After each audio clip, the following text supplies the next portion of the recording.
Pada Juni 2010, polisi menemukan potongan-potongan lapisan tubuh wanita yang merupakan seorang model dan juga kekasih dari pemain Liga 1 Brasil yang bernama Bruno Fernandes Luis Henrique. Namun diduga wanita itu dibunuh oleh kekasihnya sendiri yang juga pemain bola.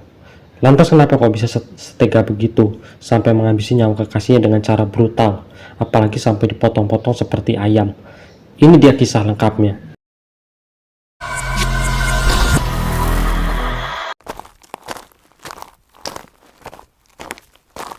Elisa Silva Samudio lahir pada 22 Februari 1185 di kota Foz de Iguaçu yang terletak di negara bagian Paraná yang merupakan kota besar ketujuh di Brasil. Elisa sendiri berasal dari pasangan seorang arsitek bernama Luis Carlos Samudio dan ibunya bernama Sonia Fatima Silva Moura. Sejak kecil hidupnya selalu melihat begitu susah akibat ayahnya yang hobi KDRT kepada ibunya. Ini membuatnya harus tinggal di Campo Grande dengan hidup bersama ibunya.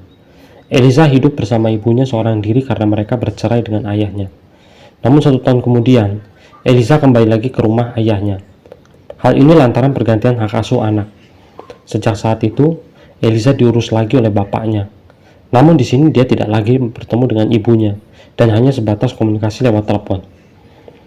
Pada usia 13 tahun, Elisa memutuskan untuk kabur dari rumahnya demi mencari nafkah sendiri, di mana dia memulai karirnya sebagai model majalah di kota Sao Paulo. Selama di sini, dia mengcalling lagi ibunya, dan mereka tinggal lagi bersama di kota Sao Paulo pada saat itu juga. Di sisi lain, Elisa kurang begitu laris di kalangan permodelan, yang membuat dirinya menjalani jasa open BO di kota Sao Paulo itu. Elisa juga dianggap aktif dalam proses pembuatan film Plus Plus dengan menggunakan nama Fernanda Faries. Di samping itu, Elisa sempat menandatangani kontrak kerjasama dengan sebuah iklan sampo yang diikuti oleh berbagai bintang terkenal, mulai dari aktivis sampai sepak bola. Namun di situ, rupanya dia berkenalan dengan seorang kiper Liga 1 Brasil yang bernama Bruno Fernandes. Awal mula pertemuan mereka kerap terjadi di sebuah kafe barbecue di kota Sao Paulo. Di situ mereka pun mulai berpacaran. Tapi seringkali terjadi pertengkaran antara mereka berdua yang membuat hubungan mereka terkesan pelik. Mereka sudah saling berhubungan badan sejak mereka pertama kali kenal di tahun 2008. Lalu di balik hubungan gelap mereka berdua, dan Bruno yang tidak pernah menggunakan itu sebagai cara aman untuk berhubungan, maka kecolonganlah mereka berdua dengan menghamilkan seorang bayi laki-laki berkat hubungan zina antara Elisa dan Bruno itu. Namun Bruno menganggap jika dia tidak mau bertanggung jawab atas kehamilan anaknya itu. Bagi Bruno, hubungan tersebut hanya sebatas pemuas nafsu, bukan untuk mencari masalah baru. Dan pada akhirnya, Bruno menyuruh Elisa untuk mengaborsikan bayi dalam kandungan Elisa itu. Tapi Elisa menolak. Elisa lebih baik mengasuh bayinya itu sekalipun itu anak haram daripada harus membunuh bayi tersebut. Maka atas berita kehamilan Elisa, Bruno pun memutuskan untuk mengakhiri hubungan gelap, yaitu pada Agustus 2009, yang kerap kali terjadi percekcokan satu sama lain. Bagi Elisa, Bruno dianggap tidak mau bertanggung jawab dengan apa yang dia perbuat. Namun bagi Bruno sendiri malah sebaliknya. Elisa lah yang tidak mau menggugurkan bayi dalam kandungannya itu karena Elisa sudah sengaja ingin menjebak Bruno hanya demi mencari tumpangan baru dalam hidupnya. Sengketa. Percekcokan yang panjang antara Elisa dan Bruno tentu berujung sebuah rencana maut di balik itu semua. Pada tanggal 13 Oktober 2009, Bruno datang ke malam-malam bersama beberapa rekan kipernya bernama Russo dan Mancaro. Di situ Elisa yang tengah mengandung bayi laki-laki 5 bulan tentu sudah berulang kali diancam akan dihabisi oleh Bruno. Pada malam itu, Bruno menodongkan pisau ke wajah Elisa dan meminta segera menggugurkan bayi dalam kandungannya itu. Namun Elisa menolak hal itu. Elisa berpegang teguh pada ajaran Katolik yang melarang keras masalah aborsi anak. Dan pada akhirnya dia pun rela digertak dan beberapa kali dipukul oleh Bruno yang membuatnya memar seketika di bagian wajah. Padahal di saat itu juga Bruno sudah membawakan cairan kimia yang membuat bayi gugur. Tapi sayangnya tidak diminum oleh Elisa dan keburu Elisa memutuskan untuk lari ke rumah teman perempuannya di kota Sao Paulo. Selama di sana, Elisa pun mengirimkan sebuah pesan surat yang diterima oleh media jurnalis ekstra. yang berada di kota Sao Paulo, di mana di situ dia menyerahkan hasil wawancara tersebut kepada pihak TV dan juga melaporkan semua tindakan kejahatan suaminya itu kepada polisi kota Sao Paulo. Hal ini juga sebagai bentuk perlindungan bagi Eliza dari ancaman selanjutnya dari Bruno. Lalu pada 10 Februari 2010, Eliza pun akhirnya melahirkan anak laki-laki hasil hubungannya dengan Bruno. Tapi Bruno tetap tidak mau mengakui jika anak laki-laki itu adalah anaknya. Tak lama dari kelahiran anak laki-laki itu, Bruno malah pergi ke pengadilan ingin mengajukan gugatan jika anak itu bukan anak kandungnya. Bruno memiliki beberapa alasan yang memperkuat jika anak itu bukan anaknya. Pertama, Bruno mengakui pasti jika Eliza adalah seorang pelacur. Ada kemungkinan dia memiliki hubungan dengan laki-laki lain tanpa sepengetahuan Bruno. Dan dipastikan juga anak itu bukan anak dari Bruno. Dan perlu dites DNA terlebih dahulu. Namun di lain pihak, Eliza tetap kekeh jika anak itu juga anak dari Bruno. Karena setelah berhubungan dengan Bruno, Eliza tidak lagi berhubungan dengan siapapun lagi. Hal ini seperti yang diungkapkan oleh Eliza ketika diwawancara oleh Kepolisian Teknis Ilmiah Kota Rio de Janeiro atau disingkat DKPTJ. Eliza menceritakan semua kejadian yang terjadi pada 13 Oktober 2009 lalu kepada polisi, dan polisi menetapkan Bruno sebagai orang dalam pengawasan. Namun polisi tidak menangkap dia langsung karena Bruno masih sempat menyangkal jika dia tidak melakukan kekerasan terhadap Eliza. Tetapi pihak kepolisian tetap membatasi hubungan antara Eliza beserta keluarganya dan juga Bruno yang tidak tinggal bersama selama beberapa waktu. Dan Eliza pun mendapatkan perlindungan dari kepolisian. Selama dalam pengawasan dan perlindungan oleh pihak kepolisian, Eliza sempat diisolasi bersama anaknya di hotel. Dan dia tetap meminta Bruno untuk pertanggungjawabannya berupa uang makan, uang tempat tinggal, tapi untuk kali ini Bruno masih mengirimkannya dengan cara transfer lewat ATM. Walau mereka sementara waktu tidak boleh saling bertemu satu sama lain. Pembunuhan. Eliza selama ini menghabiskan waktunya di kota Sao Paulo dengan melakukan berbagai aktivitas bermanfaat seperti beternak, sekaligus mencari cuan tambahan bersama bayinya yang baru beberapa bulan itu di kota Esmeraldas, yang merupakan kota kecil di negara bagian Minas Gerais. Namun beberapa kali dia sering PP kota Esmeraldas ke kota Sao Paulo berulang kali. Lalu pada tanggal 4 Juni 2010, pengacara pembela Eliza Samudio, Janer Marquez, sempat menerima informasi langsung dari Eliza jika Eliza bilang dia ingin berdamai dengan suaminya. Ini dia bilang langsung ketika dia di hotel area Ribeirão das Neves. Setelah itu dia bilang juga ingin meninggalkan pekerjaannya sebagai peternak di kota Esmeraldas. Dikarenakan sang suami, Bruno, sudah menyepakati perdamaian antara mereka berdua. Bruno akan bertanggung jawab penuh atas kemauan Eliza dan anaknya. Namun di waktu yang sama, pada malam hari pengacara tidak lagi mendapatkan informasi keberadaan Eliza. Lalu pengacara pun dengan cepat segera mendapatkan informasi dari teman Eliza jika Eliza ingin pergi ke negara Minas Gerais demi membicarakan tentang hubungan mereka dan suaminya. Namun sayangnya setelah itu baik pengacara maupun teman Eliza tidak lagi mendapatkan kabar tentangnya. Pengacara pun menunggu informasi tentang keberadaan Eliza dan Bruno. Di sisi lain, klub tempat Bruno bernaung, Flamengo FC, kerap kali kalah bertanding di waktu itu dengan Rio FC sebanyak 2-1 dalam pertandingan Liga 1 Brasil pada tanggal 5 Juni 2010. Namun pertandingan ini adalah pertandingan terakhir bagi Bruno setelah selesai masa kontraknya di klub tersebut. Artinya Bruno menghabiskan masa akhir tampilannya itu setelah kontrak sudah habis dan untuk menghindari pemutusan kontrak. Lalu pada 10 Juni, polisi mendapatkan laporan dan melakukan pemeriksaan terkait kehilangan Eliza. Polisi sempat menuduh teman dekat Bruno yang bernama Marcos Apredacio dos Santos yang sering kali disebut Bola. Dia ditemukan lantaran kerap mengunjungi Minas Gerais pada tanggal 4 Juni malam. Namun tidak ada bukti Marcos bertemu dengan Eliza, bahkan tidak mengetahui keberadaan Eliza sama sekali. Berlanjut pada 24 Juni 2010, polisi kini mendapatkan informasi jelas tentang kronologi penculikan Eliza. Namun polisi belum menemukan di mana mayat Eliza itu berada. Sesuai laporan yang disampaikan melalui 181, menjelaskan jika Eliza kerap diculik, disiksa, pakaiannya dibakar, dan mayatnya disembunyikan di sekitar rumah lama Bruno di Esmeraldas. Sejak saat itu, polisi mulai melakukan pengawasan 247 di sekitar rumah tersebut sambil menemukan jejak keberadaan mayat tersebut. Dan keesokan harinya, polisi menangkap Diane de Souza yang merupakan istri sah dari Bruno sebelum perselingkuhannya dengan Eliza. Diane dikabarkan tengah menculik bayi yang berumur 4 bulan itu, namun dia dikembalikan lagi tak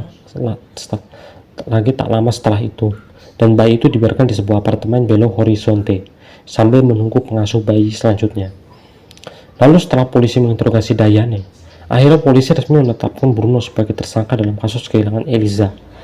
Polisi pun akhirnya menangkap Bruno tepat keesokan harinya di tanggal 27 Juni 2010 saat Bruno tengah berada di rumahnya di Barada Tijuana.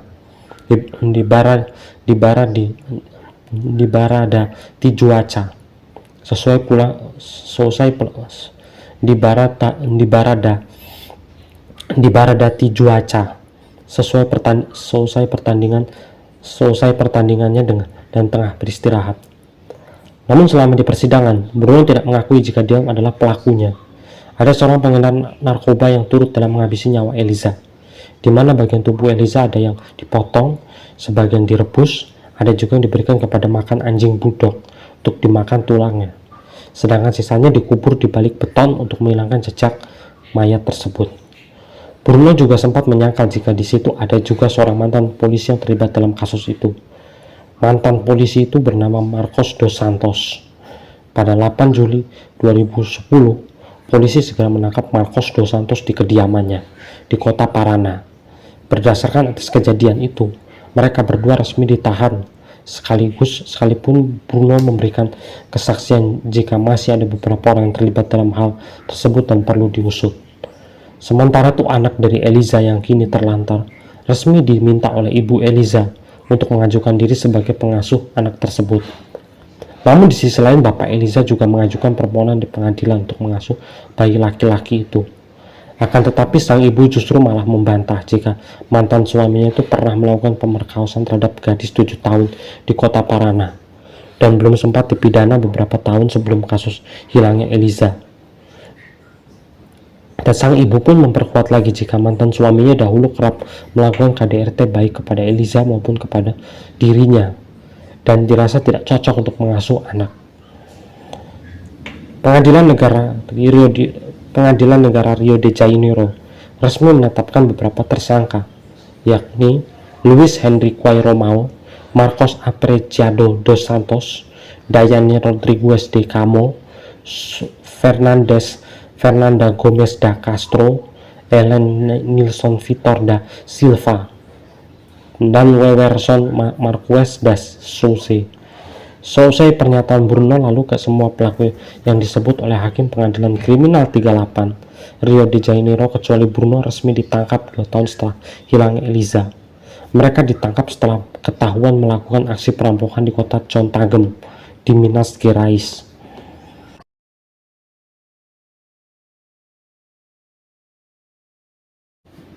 Persidangan itu dilaksanakan bersama-sama dan tertutup pada tanggal 19 Agustus 2012 di Pengadilan Kriminal Kota Rio de Janeiro. Marxisa Fabian Lopes Rodrigues menjadi jurinya. Kasus ini dibawa ke juri populer, yang dimana terdiri dari 6 wanita dan 1 pria. 7 dari total 25 orang yang dipanggil pada mulanya. Kemudian jaksa dan pengacara masing-masing setiap terdakwa mampu menolak 3 juri. Jaksa dalam kasus ini adalah Henry Wagner Vasconcelos de Castro. Di antara para pembela pada hari pertama persidangan yaitu Rui Caldas Pimenta untuk Bruno dan Francisco Simim untuk Diane dan Bruno, Fernando Magalhães Zanone Oliveira Jr. dan Ericcio Quaresma untuk Marcos dos Santos, Leonardo Diniz untuk Luis Romão, Carlos Silene untuk Fernanda, Frederico Franco untuk Ellen Nilsson, dan Paulo Savio Cunha Guimarães untuk Wemerson. Sebelum persidangan dimulai, hakim dalam kasus tersebut menetapkan bahwa tidak ada kursi penonton yang akan ditawari kepada orang-orang dari wilayah Contagem dan ditujukan untuk keluarga orang-orang yang terlibat dalam kasus ini, para jurnalis dan mahasiswa hukum. Sidang ini juga tidak disiarkan secara langsung alias tertutup. Pada hari pertama terjadi perselisihan antara pengacara Marcos dan hakim. Mereka mempertanyakan beberapa tenggat waktu pembelaan yang ditetapkan olehnya dan membatalkan persidangan. Terdakwa menolak untuk menunjukkan pembela umum dan persidangan akhirnya dibubarkan. Enrico Quaresman, salah satu pengacara dari Marcos dos Santos, menyatakan bahwa dia tidak akan bekerja dalam persidangan yang pembelanya sangat dibatasi oleh pengadilan. Di hari kedua, kiper Bruno meminta pemecatan kuasa hukumnya, Rui Pimenta dan Francisco Simin. Hakim Narcisa Fabian Rodriguez menolak permintaan tersebut, menyatakan bahwa dia melihatnya sebagai rencana untuk menunda persidangan, karena penjaga gawang sebelumnya meminta agar Francisco Simin dikeluarkan. Setelah kejadian tersebut, persidangan dilanjutkan dengan menghadiri saksi-saksi dari pihak penuntut. Pada hari ketiga, Hakim Narcisa Fabiana memutuskan untuk menunda sidang Bruno hingga Maret 2013. Menurut dia, penundaan tersebut diminta oleh pihak pertahanan sang kiper itu. Lalu juri melanjutkan untuk terdakwa dalam kasus itu adalah Luis Henrique Romao atau Macharao dan Fernanda Gomez de Castro, mantan pacarnya Bruno itu. Pada akhirnya di tanggal 12 Maret, Macharao dijatuhkan hukuman 15 tahun penjara atas partisipannya dalam penculikan dan pembunuhan Elisa Samudio. Sedangkan Bruno ditahan hanya 5 tahun penjara karena dianggap hanya sebatas partisipan. Dan pada akhirnya, kesemua pelaku ini resmi ditahan secara terpisah di lapas Complexo Guericino di kota Bangu. Akan tetapi, sementara waktu pengadilan masih melakukan uji pemeriksaan kepada Bruno dan Marcos, jika memang mereka benar-benar bersalah. Maka pada tanggal 8 Maret 2013, Bruno menjalankan lagi sidang dan kali ini ditetapkan hukuman 17 tahun penjara karena dianggap turut menyusun rencana pembunuhan dan melakukan berbagai pemukulan kepada Elisa. Lalu selang beberapa bulan kemudian, tepat pada tanggal 27 April 2013, kini gantian Marcos yang menjalani sidang lagi dan jatuhi hukuman penjara selama 22 tahun penjara atas tuduhan keterlibatan dan merongrong Bruno untuk melakukan aksi tersebut. Semua pelaku sudah mendapatkan hukuman masing-masing. Akan tetapi jenazah Elisa Samudio belum ditemukan sampai saat itu juga. Awal mulanya, pada tanggal 24 Juli 2014, polisi berusaha mencari sisa-sisa mayat Elisa yang di sebuah taman di daerah Rua Aranja. Namun upaya itu gagal. Berlanjut lagi di Santa Clara, di kota Vespasiona, tempat sepupu Bruno tinggal. Dia bernama Jorge Lisboa Rosa. Jorge sempat menjelaskan jika waktu kapan dia melihat mayat Elisa. Namun sayang, setelah itu mungkin dianggap sudah keikut dengan tumpukan sampah yang membuat jenazah tersebut hilang tanpa jejak. Selama di penahanan, Bruno masih memiliki hak untuk ikut kompetisi pertandingan. Ini terjadi lantaran sebelumnya Bruno sudah menandatangani kontrak kerjasama dengan klub Montes Carlos Esporta de Clubes, sebuah klub sepak bola dari kota Montes Claro, yang dilakukan penandatanganan selama di penjara dengan cara tertutup. Akan tetapi Bruno tetap berada di pengawalan ketat dan diberi batas waktu dalam aktivitas sehari-harinya selama pertandingan, yang memungkinkan jika sudah selesai dia wajib kembali ke lapas tersebut dan ditahan di Nason Hongaria. Lalu pada tanggal 20 Juni 2016, Bruno menikah lagi dengan seorang dokter gigi bernama Rio Ingrid Calherios, yang dimana pernikahan itu berlangsung di aula APAC atau semacam lembaga asosiasi yang bertugas menangani masalah narapidana di kota Brasil yang terletak di kota Santa Luzia, yang dimana sebelumnya Bruno sudah saling LDR dengan Ingrid ketika di lapas dan dapat hak untuk saling bertemu ketika Bruno jeda masa penahanannya. Saat itu sekaligus pertandingan sepak bola di mana dia bergabung. Bruno pun sempat mengalami keluar masuk penjara setelah terjadi perdebatan antara hakim Mahkamah Agung Federal Rio de Janeiro yang mengizinkan Bruno bisa bebas dengan persyaratan tertentu Namun, Bruno masih harus didekap lagi di penjara pada tanggal 25 Oktober 2017, yang menguatkan lagi jika hukuman bagi Bruno agar dipenjara sesuai putusan waktu yang sudah di waktu 2013, yang menyatakan hukuman penjara tersebut jatuh pada 20 tahun penjara. Hingga hari ini, Bruno masih aktif dalam pertandingan sepak bola walaupun jadwal dan waktunya sudah diatur oleh pihak pengadilan. Namun yang anehnya hingga hari ini, jenazah dari Elijah Samudio sampai hari ini belum bisa ditemukan oleh siapapun.